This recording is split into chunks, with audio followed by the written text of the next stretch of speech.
کہ لوگوں ان کی ساری کھجوریں پھینک دو، جتنی چادریں ہیں بچھا دو، اور جتنی اونٹنیاں ہیں انہیں چھوڑ دو، ورنہ یہ ہم میں سے کسی کو بھی زندہ نہیں چھوڑے گا۔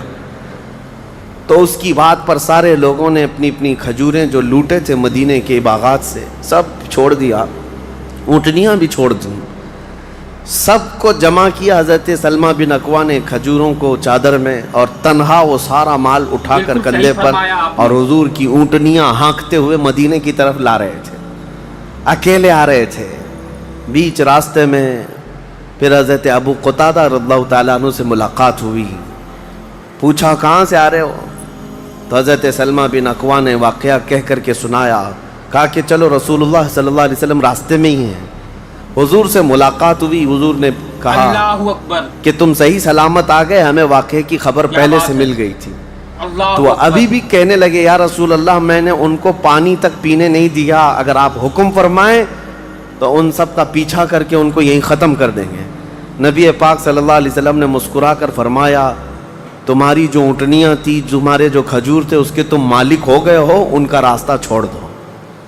تب یہ واپس آئے حضرت سلمہ بن اکوع۔ اعلیٰ حضرت امام محمد رضا خان فاضل بریلوی رضی اللہ تعالیٰ عنہ نے اس روایت کو نقل فرمایا اور فرماتے ہیں سلمہ بن اکوع سے پوچھا گیا تمہیں خوف نہیں تھا، ڈر نہیں تھا؟ 400 لوگوں کو اکیلے دوڑاتے چلے گئے، مدینے سے باہر بھی چلے گئے۔ بے شک تو جانتے ہیں کون سی طاقت تھی ان کے پاس، سلمہ بن اکوع کے پاس، جو ان کو خوف سے آزاد کر رکھی تھی۔ فرماتے ہیں ایک بار رسول اللہ صلی اللہ علیہ وسلم صحابہ سے بیعت لے رہے تھے، ہاتھ میں ہاتھ لے کر بیعت کر رہے تھے، تو سب حضور کے پاس ہاتھ دے رہے تھے، بیعت کر رہے تھے۔ حضور نے مجھ سے کہا سلمہ بن اکوع آ جاؤ، تم بیعت کر لو میرے ہاتھ پر۔ میں نے عرض کیا یا رسول اللہ پہلے ہی میں بیعت کر چکا ہوں۔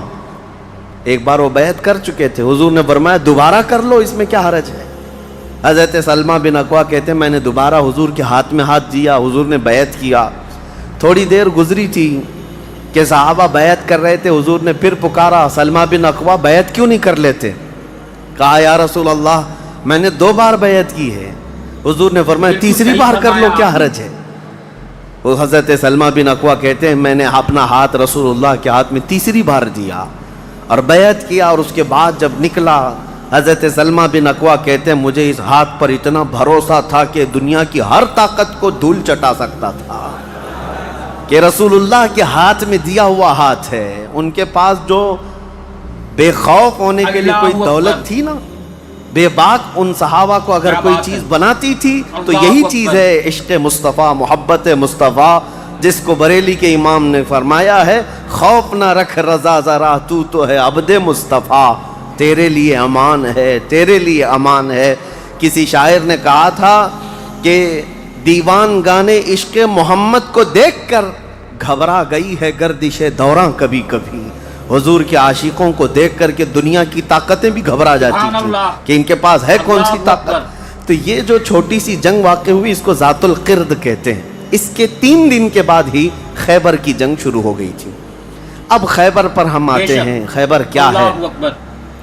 تقریباً مدینہ طیبہ سے 320 کلومیٹر دور یا 300 کلومیٹر کے قریب ایک بستی ہے جس کو خیبر کہتے ہیں۔ خیبر یہودیوں کا گڑھ ہے، یہودیوں کا مرکز، اور اس وقت سے لے کر کے حضور صلی اللہ تعالیٰ علیہ وسلم کی مدینہ طیبہ آمد سے بھی کافی پہلے سے خیبر میں یہودیوں نے ایسا اپنا وہ جمایا ہوا تھا کہ پورے عرب کے سب سے بڑے مالدار یہودی خیبر میں رہتے تھے، اور جنگی طاقت بھی سب سے زیادہ ان کے پاس تھی، اور غرور اور گھمنڈ اتنا تھا پیسوں پر بھی اور جنگ پر بھی، طاقت پر بھی، کہ وہ کسی کو بھی ڈرا دیتے تھے۔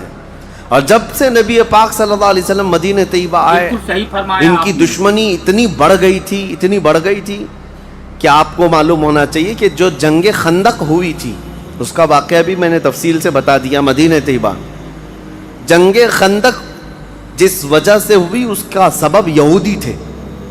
یہودیوں نے مکہ کے کافروں کو، مشرکوں کو، نجد کے کافروں کو سب کو جمع کیا تھا اور پانی کی طرح پیسہ بہایا تھا جنگ میں۔ 12,000 لوگوں کو رسول اللہ کے خلاف اکٹھا کیا تھا یہودیوں نے۔ یہ خیبر کے یہودی تھے، کیونکہ نبی پاک صلی اللہ تعالیٰ علیہ وسلم جب تشریف لائے تھے 2 قبیلے یہودیوں کے مدینے میں آباد تھے، بنو نذیر اور بنو قریظہ۔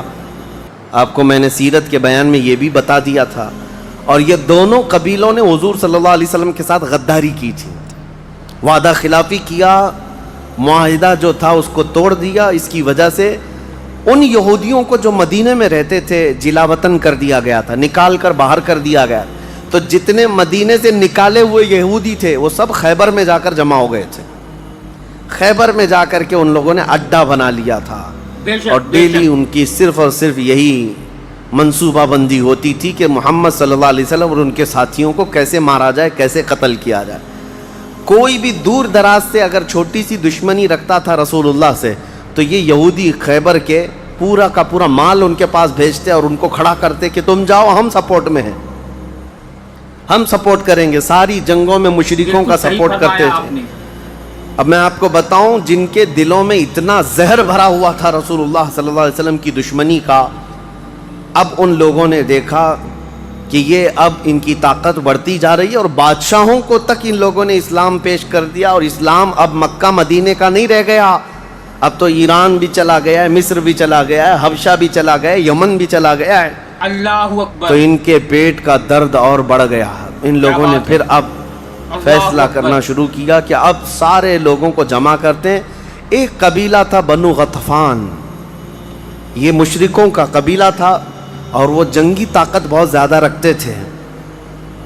اس وقت عرب میں وہ نڈر مانے جاتے تھے. یہودیوں نے ان کو بلا کر کے جنگ کا پلان کیا کہ مدینے پر اچانک چڑھائی کریں گے اور تہس نہس کر کے رکھ دیں گے, کسی کو خبر بھی نہ ہو, پورے مدینے کی اینٹ سے اینٹ بجا دیں گے. انہوں نے پلان کیا راتوں رات, لیکن مخبر صادق رسول اللہ صلی اللہ تعالی علیہ وسلم کا حال یہ ہے, اور کوئی غیب کیا تم سے نہاں ہو بھلا.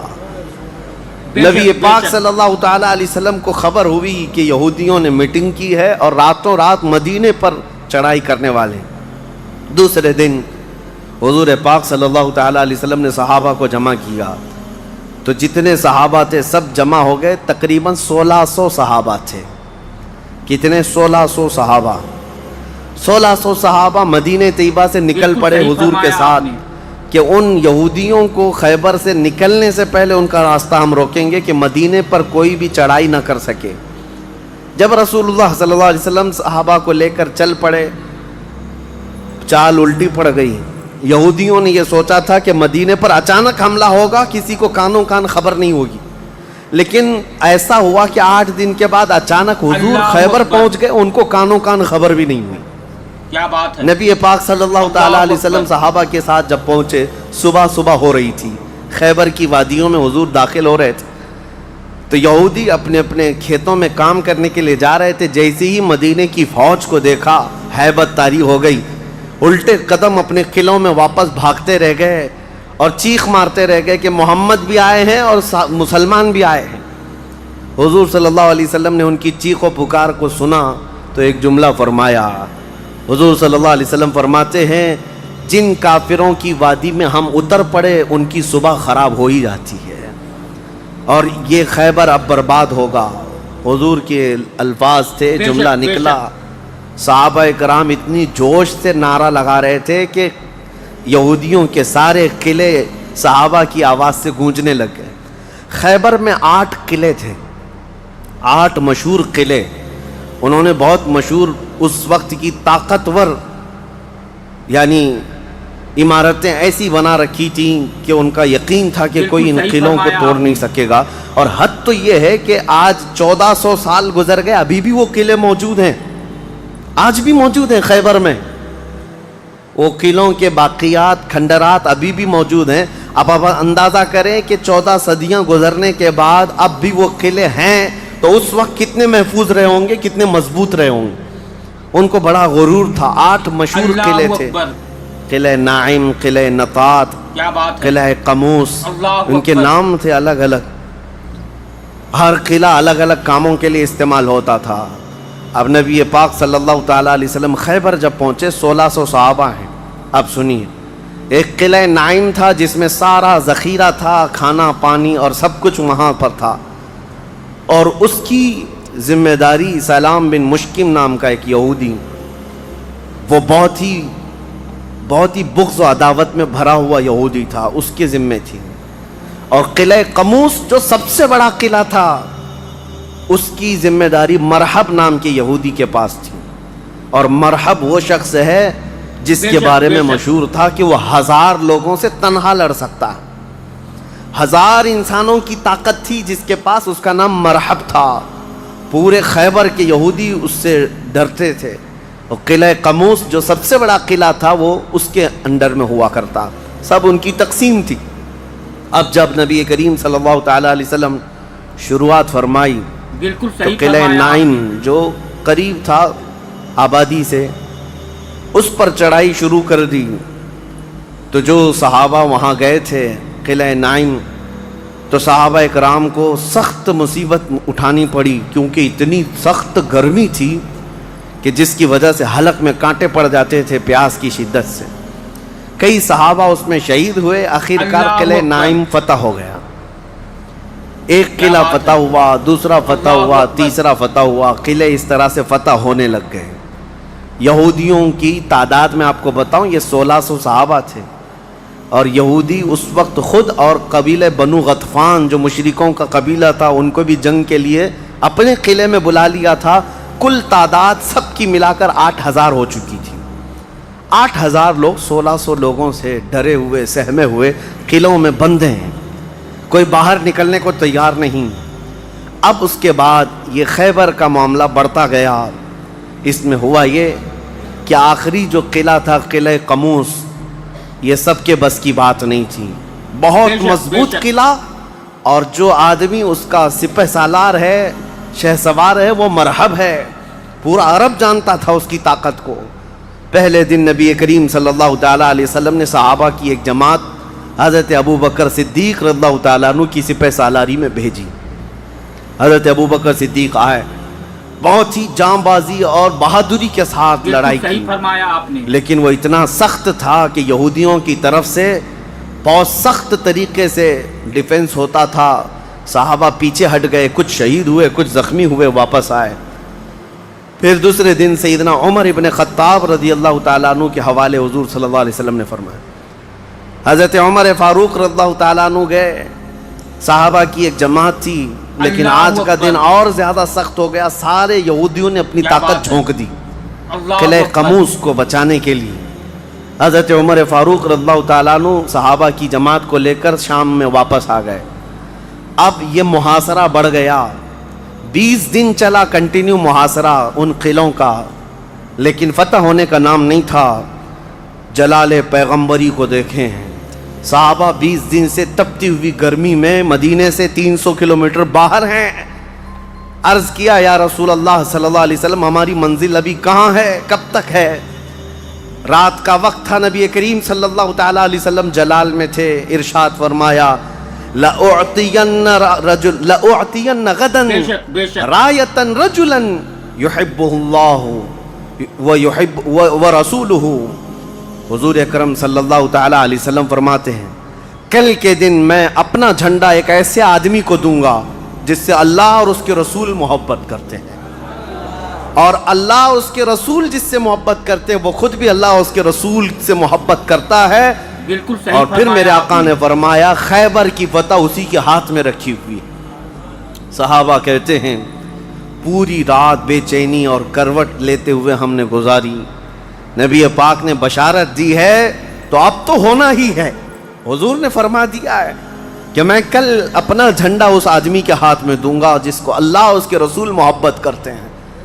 صحابہ کے حضرت عمر فاروق رضی اللہ تعالیٰ عنہ فرماتے ہیں میری آنکھ تک نہ لگی پوری رات، اور اس تمنا میں کہ صبح ہوگی تو حضور صلی اللہ علیہ وسلم وہ جھنڈا مجھے دے دیں. کہ اس میں 3 بشارتیں تھیں. ایک بشارت یہ تھی کہ وہ شخص جس کو میں جھنڈا دوں گا وہ اللہ اور رسول سے بہت محبت کرتا ہے.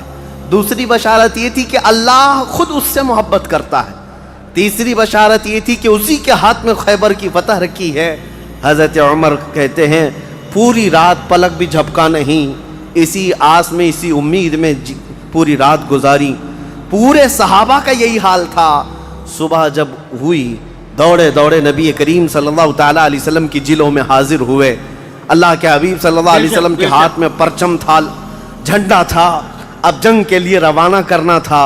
نبی کریم صلی اللہ علیہ وسلم کے سامنے صحابہ کی فوج ہے، سارے صحابہ گردنیں اونچی کر کر کے دیکھ رہے ہیں، لیکن نبی پاک صلی اللہ تعالیٰ علیہ وسلم نے اس بھرے مجمع میں اعلان فرمایا، علی کہاں ہے؟ علی کہاں ہے؟ اس مجمع میں حضرت علی نہیں ہے۔ صحابہ نے کہا یا رسول اللہ وہ بخار میں ہیں، بیمار ہیں اور آشوب چشم ہے، آنکھیں لال ہو چکی ہیں، آنکھوں سے پانی آ رہا ہے۔ نبی کریم صلی اللہ علیہ وسلم نے فرمایا لاؤ، اسی حالت میں بلا لاؤ۔ صحابہ گئے، حضرت علی کو بلا لائے، بخار کی حالت میں ہیں، آنکھوں میں آشوب ہے، سرخی آ چکی ہے۔ نبی کریم صلی اللہ علیہ وسلم نے قریب بلایا، اپنا لعاب پاک نکال کر ان کی آنکھوں میں لگایا۔ حضرت علی فرماتے ہیں مجھے ایسا لگا کبھی آنکھوں میں کوئی مرض آیا ہی نہیں تھا، بخار بھی نہیں تھا۔ نبی کریم صلی اللہ تعالیٰ علیہ وسلم نے اپنے ہاتھ میں موجود پرچم حیدر کرار کے ہاتھ میں دیا، کہا جاؤ علی تمہارے ہاتھ میں اللہ نے فتح رکھی ہے۔ میرے عزیزو ایک بات میں آپ کو بتا دوں کہ یہ کیا معاملہ ہے، جب رسول کریم صلی اللہ تعالیٰ علیہ وسلم کو یہ معلوم ہے کہ حضرت علی کے ہاتھ میں ہی یہ جنگ فتح ہونی ہے، تو پہلے دن کسی اور کو کیوں بھیجا، دوسرے دن اور صحابی کو بھیجا؟ یہ 20 دن کا محاصرہ کس بات کا تھا؟ یہ سارے معاملات کس لیے تھے؟ ایک بات یاد رکھیں، فتح اسلام کے حق میں ہے اور غالب اسلام ہو کر رہے گا، لیکن قدرت کا قانون یہ ہے، جیسے معراج میں بھی آپ کو معلوم ہے نمازیں تو 5 ہی ہونی تھی، لیکن 9 مرتبہ حضور صلی اللہ علیہ وسلم کو آنا جانا کیوں رکھا گیا؟ خدا کی قدرت کا قانون یہ ہے کہ پہلے اسباب کی طرف دیکھو، بعد میں اسباب کا خالق خود تمہارے لیے راستے پیدا فرمائے گا۔ جنگ تو فتح ہونی ہی ہے، لیکن تمہیں اسٹرگل کرنا پڑے گا، میدان میں مشکلیں اٹھانی پڑیں گی، بعد میں فتح تو تمہارے ہاتھ میں اللہ نے دی ہے۔ حضرت علی کرم اللہ وجہہ الکریم اپنے ہاتھ میں پرچم لے کر کے جب قلعہ قموس کی طرف بڑھتے ہیں، جانتے ہیں وہ تاریخ کا وہ عظیم دن ہے، محرم کی غالباً 9ویں تاریخ ہے۔ میں نے شروع میں ہی کہا کہ یہ ایک تاریخ کا ایسا حصہ ہے جس سے ساری باتیں آگے کی فتوحات جڑی ہوئی ہیں۔ کیوں میں آپ کو بتاتا ہوں، حضرت علی جس انداز سے جا رہے تھے اس وقت لوگوں کے اندر ہیبت طاری تھی، صحابہ آپ کے ساتھ تھے۔ جیسے ہی قلعہ قموس کے پاس گئے، سیدھے حضرت علی کرم اللہ وجہہ الکریم نے للکار کر کے مرحب یہودی کو بلایا کہ باہر آ جا اپنے قلعے سے اور مجھ سے مقابلہ کر۔ وہ ہاتھی کی طرح سے ڈیل ڈول رکھتا تھا اور خرامہ خرامہ سامنے آیا اور للکار کر کے کہنے لگا قد علمت خیبر انی مرحب شاک السلاح مجرب، تمہیں معلوم ہے پورا خیبر مجھے جانتا ہے کہ میں مرحب ہوں۔ شعر پڑھ رہا تھا، پورا خیبر جانتا ہے کہ میں مرحب ہوں، سر سے لے کر پیر تک ہمیشہ ہتھیار میں رہتا ہوں، اور نہایت ہی تجربہ کار آدمی کہ جس کا وار کبھی خالی نہیں جاتا ہے۔ اس کے جواب میں مولا علی کرم اللہ وجہہ الکریم فرماتے ہیں انا الذی سمتنی امی حیدرا کلیت غابات کریہ المنظرا، تجھے پتا ہے میری ماں نے ہی میرا نام حیدر رکھا ہے۔ حیدر کا مطلب ہوتا ہے شیر، میری ماں نے میرا نام حیدر رکھا ہے، کلیت غابات کریہ المنظرا، ہیبت ناک شیر جب بھوک کی وجہ سے کچھار میں دہاڑتا ہے اس کو حیدر کہا جاتا ہے۔ جب یہ رجزی اشعار کا تبادلہ ہو رہا تھا، وہ یہودی مرحب جو سر پر ٹوپی پہنتا تھا ویسی ٹوپی لوہے کی کسی کے پاس تھی نہیں، جسم پر جو لوہے کا خود لباس ہوتا تھا ویسا لباس کسی کے پاس نہیں تھا۔ مقابلے میں وہ آیا اور اس نے حضرت علی کرم اللہ وجہہ الکریم پر بہت تیز وار کی، لیکن وار خالی گیا۔ حضرت علی کرم اللہ وجہہ الکریم پر کوئی وار نہیں آیا۔ پلٹ کر جب حیدر کرار نے وار ماری تو اس کی خود کو ٹوپی کو کاٹتا ہوا یہاں تک کہ اس کے جبڑوں تک حضرت علی کی تلوار آ گئی، اس کے دانتوں کو تک کاٹتی ہوئی آ گئی۔ اس کے بعد دوسرا وار بھی نہیں پڑا تھا کہ مرحب زمین پر ڈھیر ہو کر تڑپنے لگ گیا۔ اتنا ہی نہیں ہے کہ یہ منظر دیکھ کر کے جتنے یہودی تھے سب کے سب ٹوٹ پڑے۔ کس پر؟ حیدر کرار پر۔ اکیلے بطل جلیل ہیں، جس طرف سے آتے تھے صحابہ کہتے ہیں حضرت علی کی تلوار اس دن جو چمک رہی تھی ہمارے جسموں میں ہیبت طاری تھی، کبھی ادھر چمکتی ہے کبھی ادھر چمکتی ہے۔ آپ کو پتا ہے ایک لقب آپ کا کرار ہے، کرار کا مطلب کیا ہوتا ہے؟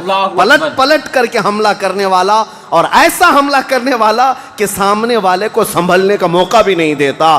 حضرت علی کی تلوار نے اتنے وار کیے کہ یہودیوں کی صفیں درہم برہم ہو گئی۔ بعض تو لوگوں نے یہ سوچا کہ جان بچانے میں عافیت ہے، جب ہمارا سردار ڈھیر ہو کر تڑپ رہا ہے، ہمیں اس سے مقابلے کی کیا تاو ہے۔ بڑھتے گئے حضرت علی، سیدھے قلعہ قموس جو تھا وہاں جا کر کے کھڑے ہو گئے۔ تو یہودیوں میں ایک اعلان ہوا کہ اگر یہ علی بن ابی طالب قلعے کے اندر گھس گیا تو خیبر قیامت تک ہمارے ہاتھ میں نہیں آ سکتا، اپنی طاقت لگا دو۔ سارے یہودی ٹوٹ پڑے، جتنی فوجیں تھی ٹوٹ پڑی۔ جانتے ہیں حضرت علی اپنا ڈیفنس کیسا کر رہے تھے، اپنے بچاؤ کے لیے کیا کر رہے تھے؟ قلعہ قموس کے دروازے کو جو پھاٹک تھا ایک ہاتھ سے اکھاڑ دیا، اور بائیں ہاتھ سے صرف دروازہ پکڑتے تھے، سیدھے ہاتھ سے تلوار سے حملہ کیا کرتے تھے۔ ایک ہاتھ میں دروازہ لے کر کے ڈیفنس کر رہے ہیں، ڈھال بنائے ہوئے ہیں، جہاں سے تیر آئے یا تلوار آئے اس دروازے سے آپ نے اپنے آپ کا ڈیفنس کیا ہے۔ صحابہ کہتے ہیں ہم دیکھتے رہے، وہ دروازے کو ایسے اپنے ہاتھ میں نچھا رہے تھے جیسے کوئی چھوٹا کھلونا اپنے ہاتھ میں نچھایا جاتا ہے۔ حضرت علی کرم اللہ وجہہ الکریم نے اس قلعے کا پھاٹک توڑ دیا، جس کو 20 دنوں سے صحابہ جا کر کے آ رہے تھے، توڑ نہ سکے تھے۔ پھر اس کے بعد جب جنگ ٹھنڈی ہوئی، بعض لوگ یہ کہتے ہیں کہ قلعے کا پھاٹک اٹھا کر کے پھینک دیا، پھینکا نہیں، پوری جنگ بھر حضرت علی اس دروازے کو پکڑ کر کے جنگ کرتے رہے، اور قلعے کے اس دروازے کو اپنی ڈھال بنائے رہے۔ جب یہودی سرد پڑ گئے، ٹھنڈے پڑ گئے، تو اس قلعے کے دروازے کو آپ نے اٹھا کر پھینک دیا۔ صحابہ کہتے ہیں ہم بعد میں، چونکہ وہ راستے میں پڑا تھا، اٹھانے کے لیے گئے تو 40 صحابہ مل کر کے اس دروازے کو اٹھا نہ پا رہے تھے۔ جو تنہا حیدر کرار اتنی دیر تک اپنے ہاتھ میں لے کر کے لڑتے رہے۔ کون ہے یہ حیدر کرار؟ یہ وہی حیدر کرار ہے جب رسول اللہ صلی اللہ علیہ وسلم نے مکہ مکرمہ میں سب سے پہلے اسلام کی دعوت دی تھی تو مکہ والوں نے انکار کیا تھا۔ 9 سال کا ایک بچہ کھڑا ہوا تھا، کہا یا رسول اللہ میں آپ کے دین کی حمایت کروں گا۔ پتلی پتلی ٹانگیں تھی، کمزوری تھی۔ رسول اللہ نے اس 9 سال کے بچے کو دیکھا اور سینے سے لگایا اور بارگاہ رب العزت میں عرض کیا کہ مولا اس کی ٹانگوں میں اور اس کی بازوؤں میں تو طاقت عطا فرما۔ وہ 9 سال کا بچہ جب 25 سال کا ہو گیا تو فاتح خیبر بن کر کے نکلا، حیدر کرار بن کر کے نکلا۔ اسی لیے سچ کہا ہے جس نے کہا ہے شاہ مرداں شیر یزداں قوت پروردگار، لا فتح الا علی لا سیف الا ذوالفقار۔ یہ ہے جس کا مطلب یہ ہوتا ہے فارسی میں شاہ مرداں شیر یزداں۔ نوجوانوں کا اگر کوئی بادشاہ ہے تو وہ حیدر کرار ہے۔ شیر یزداں اگر اللہ کا کوئی شیر ہے تو حیدر کرار ہے۔ قوت پروردگار، اللہ کی طاقت کا مظہر دیکھنا ہے تو وہ علی بن ابی طالب ہے۔ لا فتح الا علی، سچ کہا جس شاعر نے کہا لا فتح الا علی۔ پورے لوگوں میں اگر جوان کوئی کہانے کے لائق ہے تو وہ علی بن ابی طالب کا نام ہے۔ لا سیف الا ذوالفقار، اور دنیا میں اگر کسی تلوار کو تلوار کہلانے کا حق ہے تو وہ ذوالفقار حیدری کا نام ہے۔ عزیزان گرامی وقار، یہ خیبر فتح ہوا، جیسے یہ خیبر فتح ہوا صحابہ میں اتنا جوش بھر گیا تھا، نہ قلعہ قموس باقی رہا نہ مرحب باقی رہا۔ اور خیبر کو جو مولا علی نے اس وقت توڑا تھا، 14 صدیاں گزر گئی، آج تک یہودیوں کا اس میں داخلہ نہ ہو سکا تھا۔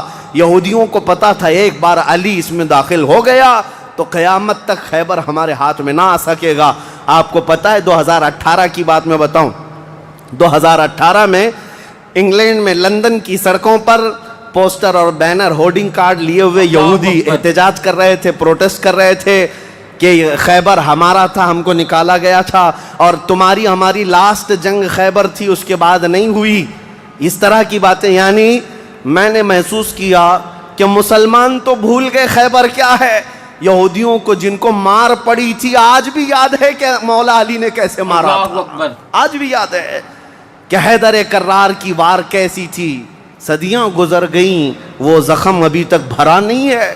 اسی لیے میرے عزیزو، آپ کو دیکھنا چاہیے کہ گریٹر اسرائیل کا نقشہ جو انہوں نے بنایا ہے، اسرائیل جو آج فلسطین کے حصے میں زبردستی قبضہ کیا ہوا ایک چھوٹا سا ملک، ناجائز قبضہ، انہوں نے جو اپنے خوابوں کا ایک نقشہ بنایا ہے کہ اسرائیل کہاں تک ہوگا، انٹرنیٹ پر دیکھیں گے تو آپ محسوس کریں گے انہوں نے گریٹر اسرائیل کا نقشہ جو بنایا اس میں خیبر بھی شامل کیا ہے کہ خیبر تک، مدینے کی وادیوں تک ان کو اسرائیل بنانا ہے، جہاں سے ہم نکلے تھے وہاں واپس آئیں گے، لیکن انشاءاللہ العزیز ایسا کبھی نہیں ہوگا۔ مولا علی کرم اللہ وجہہ الکریم کی وار جو پڑی تھی وہ قیامت تک تازہ رہے گی انشاءاللہ۔ میرے عزیزو، خیبر فتح ہونے کے بعد اب عدل مصطفیٰ کو بھی دیکھو۔ نبی کریم صلی اللہ تعالیٰ علیہ وسلم یہ وہ یہودی ہیں جو ساری جنگوں میں جڑ کا کام کرتے رہے، اللہ اکبر، جڑ کا کام کرتے رہے، لوگوں کو بھڑکانے میں، حضور کے خلاف دشمنی پر ابھارنے میں، پیسہ بہانے میں، سب کام کرتے رہے، آج سب ٹوٹ کر بکھر گئے۔ نبی کریم صلی اللہ تعالیٰ علیہ وسلم کو اب کیا کرنا تھا؟ حضور صلی اللہ علیہ وسلم نے دوسرے دن جب صحابہ سے مشورہ لیا، صحابہ نے عرض کیا جیسے ان کو مدینے سے بھگایا گیا تھا، خیبر سے بھی نکال دیں، یہاں سے بھی نکال کر ان کو جلا وطن کر دیں۔ لیکن وہ مصطفیٰ کریم صلی اللہ تعالیٰ علیہ وسلم جو عظیم اخلاق لے کر کے زمین پر تشریف لائے، خیبر کے یہودیوں سے پوچھا کہ تم کو جلا وطن کیا گیا تھا اور تم نے بار بار ایگریمنٹ توڑا، معاہدے توڑے، اب یہاں سے بھی تمہیں جلا وطن کرنے کا مشورہ آیا ہے صحابہ سے۔ یہودیوں نے رونا دھونا شروع کیا اور کہا آپ اللہ کے نبی محمد مصطفیٰ صلی اللہ علیہ وسلم عدل کے شہسوار ہیں، ہمیں موقع عطا کریں، ہم خیبر چھوڑ کر جانا نہیں چاہتے، ہماری زمینیں ہمیں دے دیں، لیکن سال بھر میں جتنی بھی اس کی آمد ہوگی اس کا آدھا ہم مدینے پہنچا دیں گے، اللہ اکبر، کھجوریں ہوں، فصلیں ہوں۔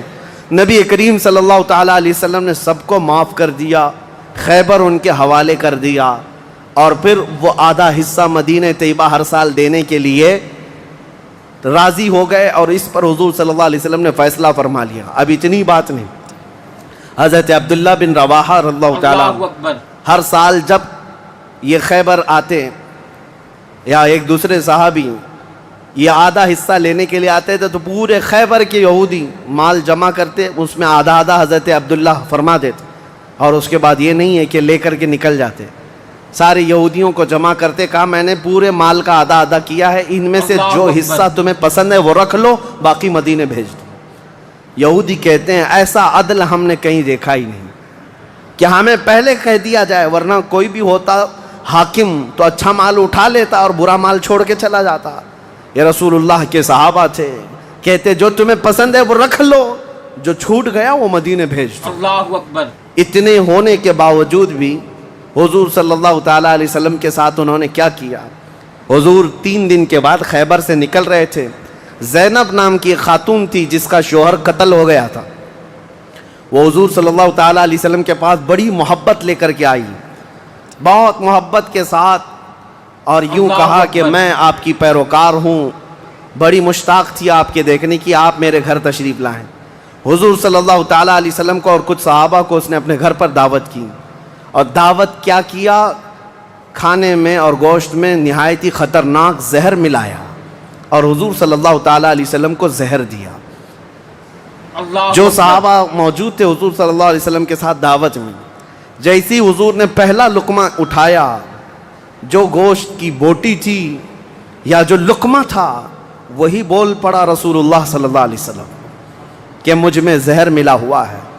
نبی کریم صلی اللہ تعالیٰ علیہ وسلم نے ابھی اپنی زبان پر لگایا ہی تھا، نکال کر پھینک دیا، لیکن دوسرے ایک صحابی حضور سے پہلے پیٹ بھر کر کھا چکے تھے اور وہ زہر کے اثر سے فوراً ہی شہید ہو گئے۔ یہ یہودیوں نے حضور کے معافی کے بعد، اعلان کے بعد پھر بھی یہ ہرزہ سرائیاں، یہ سارے کام کرتے رہے اور آج تک کرتے آئے ہیں۔ آج تک نبی کریم صلی اللہ تعالیٰ علیہ وسلم نے اس کے باوجود معلوم ہونے کے بعد یہودیوں کو بلایا کہ اس خاتون کا کیا کیا جائے۔ اس نے اقرار کر لیا، کہا کہ ہاں ہم نے زہر ملایا تھا۔ کہا کیوں؟ کہا ہم یہ دیکھ رہے تھے اگر آپ اللہ کے سچے رسول ہیں تو آپ کو خبر ہو جائے گی، ورنہ ہم کو آپ سے نجات مل جائے گی، ہم بچ جائیں گے، آپ زہر سے ختم ہو جائیں گے۔ نبی کریم صلی اللہ تعالیٰ علیہ وسلم تو زہر کے اثر سے کچھ نہیں ہوا اور حضور بچے اس زہر سے، لیکن ان یہودیوں میں سے کوئی بھی اسلام کی طرف آیا بھی نہیں۔ نبی کریم صلی اللہ تعالیٰ علیہ وسلم نے اس خاتون سے بدلہ نہیں لیا، اسے معاف کر دیا. اپنی ذات کے لیے حضور نے کبھی بدلہ لیا ہی نہیں، اسے چھوڑ دیا اور پھر وہاں سے نکل پڑے. یہ زہر کا جو اثر تھا پوری زندگی بھر رسول کریم صلی اللہ تعالیٰ علیہ وسلم کے تالو پر، سر پر اثر لگا رہا. جلن ہوتی تھی، تھوڑا چکھا ہی تھا. اتنا خطرناک زہر یہ یہودیوں کے پاس ہوا کرتا کہ انہوں نے اپنے زہر سے کئی لوگوں کو مارا ہے. اللہ اکبر. یہ یہودی ایسی قوم ہے جس پر اللہ تعالیٰ نے قرآن میں لعنت فرمائی. یوں ہی نہیں، بعض لوگوں کو لگتا ہے کہ بار بار اس ٹاپک پر کیوں ہیں. ارے میاں، ہم ہر نماز میں یہ کہتے ہیں غیر المغضوب علیہم ولا الضالین. سورہ فاتحہ کے آخر میں المغضوب کا مطلب ہے جس پر اللہ کا غضب ہوا، وہ قوم یہودیوں کی ہے. سورہ فاتحہ میں ہم اللہ کی بارگاہ میں پناہ مانگتے ہیں کہ اللہ جس قوم پر تیرا غضب نازل ہوا اس قوم سے ہمیں بچائے رکھ، ان کے راستے سے ہمیں بچائے رکھ. یہ اتنی خطرناک سازشی قوم ہے کہ آج پوری دنیا کو انہوں نے ہلا کر رکھا ہے. آج پوری دنیا کو کریڈٹ نظام پر لا کر رکھا ہے. یہ جتنے ورلڈ کے بڑی بڑی بینکیں ہیں انہوں نے اپنے ہاتھ میں رکھا ہے. سونے پر یہ اپنا قبضہ جمائے ہوئے ہیں. جیولری اس کو نام دیا گیا ہے، سونے چاندی کے تمام زیورات کو جانتے ہیں. اس کے ایک محقق نے کہا تھا جیوز، یہودی جیو کہلاتے ہیں، اور جیو سے انہوں نے جیولری کر دیا ہے کہ سونے چاندی کا حق صرف اور صرف جیوز کے پاس ہے، یعنی یہودیوں کے پاس. دوسرے کوئی اس کا حق نہیں رکھتے. اور یہ مال سونا چاندی ہی ہے جو پوری دنیا کی کرنسی کو اوپر نیچے کرتا ہے. یہ سارا نظام انہوں نے بنا رکھا ہے. دنیا کو قرضے دے دے کر کے ورلڈ بینک سے اپنا مقروض بنائے رکھا ہے. دنیا کو جنگوں کے ہتھیار خوب بیچتے ہیں. یہ سارے ہتھیار بناتے ہیں اور پورا بیچتے ہیں، اس کا کاروبار بھی کرتے ہیں. دنیا کی بڑی بڑی دوائیوں کی کمپنیاں بلکہ بایو ویپن کے طور پر استعمال کرتے ہیں. ڈرگ مافیا ہے، سب یہودیوں کے کنٹرول میں آج. اسی لیے میں آپ سے کہتا ہوں یہ اتنی شریر قوم ہے کہ اس سے ہمیشہ پناہ مانگتے رہو اللہ کی بارگاہ میں. اور اخیر میں آپ کو بتا دوں، جب قیامت کے قریب حضرت عیسیٰ علیہ السلام آئیں گے اور وہ اس وقت دجال کو قتل کر رہے ہوں گے، اور دجال کی فوج میں 60,000 یہودی ہوں گے. 60,000 یہودی اس کے ساتھ جنگ لڑ رہے ہوں گے، ایمان والوں کے ساتھ اس کی حمایت میں، اور حضرت عیسیٰ علیہ السلام کے ہاتھ سے قتل ہوں گے. تو حدیث پاک میں ہے کہ جہاں حضرت عیسیٰ علیہ السلام جائیں گے، یا مسلمان جو عیسیٰ علیہ السلام کے ساتھ ہوں گے، ان مسلمانوں کو جو پتھر ہیں جگہ جگہ کے، وہ پتھر پکار کر کہیں گے یا مسلم ورائی یہودین اقتلہ، اے مسلمان میرے پیچھے ایک یہودی چھپا ہوا ہے، آجا اسے قتل کر دے. پتھر تک بولے گا کہ یہودی یہاں چھپا ہوا ہے. اس سے آپ اندازہ کریں یہ ایسی شریر قوم ہے جس سے پتھر بھی پناہ مانگتے ہیں.